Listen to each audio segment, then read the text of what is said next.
Well, I've seen an increased awareness of hypertension, and what we're trying to do is just make physicians more cognitive, think about it, aware of it, and intervene earlier.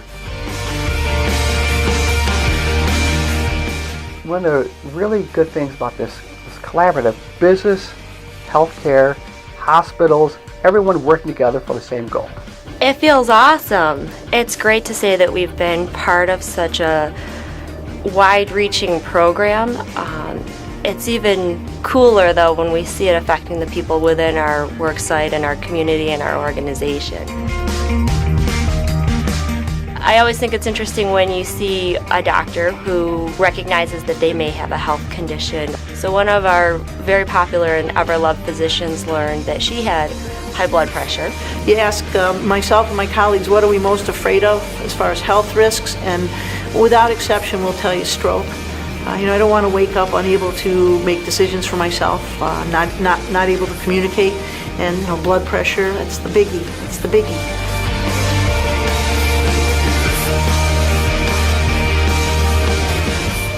The fancy pants. When I lost the weight, I could actually put them on, and I didn't look like a billboard. I looked like a person in fancy pants. It's just fun, and I can get away with it. I don't stop traffic, but I have stopped people I work with.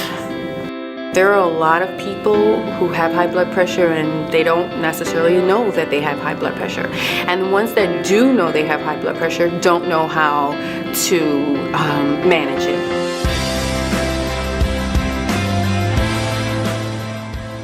I did have one person that was a bit difficult because she didn't want to take medication.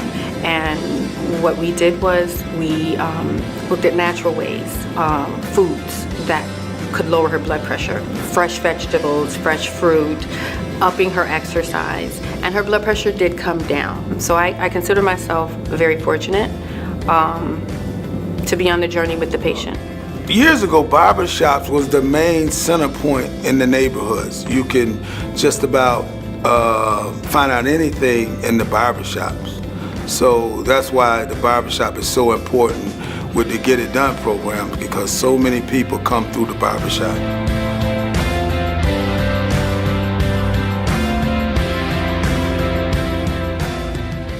Well, I have a client that came in and he had his blood pressure checked and it was real high.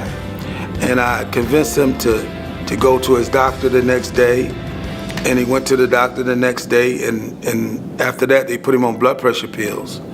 But he came back and thanked me, for encouraging him on going to the doctors.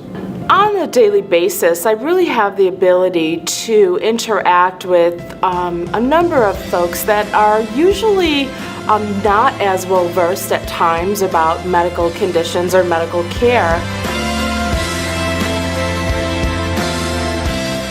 I myself, quite honestly, have high blood pressure. I really felt, as a Latina, for them to see me saying, it's really important that you know your numbers. It's a campaign to help educate and advocate, quite honestly, for the fact that you do have the right to live the best life that you really want to live. My wake-up call with blood pressure came in the Minneapolis airport in 1999 when I had a heart attack.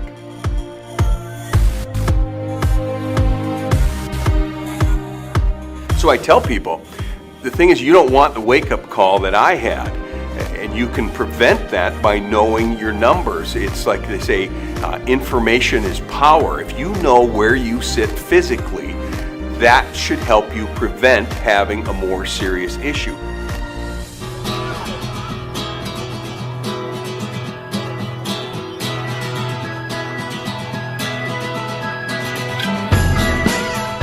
First, as a general announcement, we just made sure to send out emails to all the staff in the building. We did sign-up sheets down in our conference area. There was people who would pop in whenever they had a minute, and then there was people that Jan had to actually approach because we wanted to make sure we got everybody and we didn't miss anybody. Well, what I do is I do blood pressures for all the staff. I went to them instead of them coming to me. Yeah, so we're very proud of Jan. I feel honored.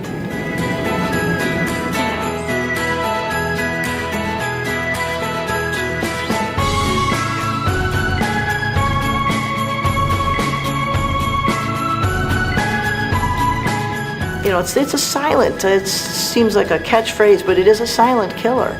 And so anything that's being done to, raise folks' awareness about their blood pressure is huge. We know that the community can come together with the work sites, different community partners. We've done a lot of work together, and I'm excited and pumped just because this is just the beginning. That's what Rochester's all about. Businesses, medical community, nonprofits, all coming together because they see there's a greater need in the community. I just think Rochester is amazing.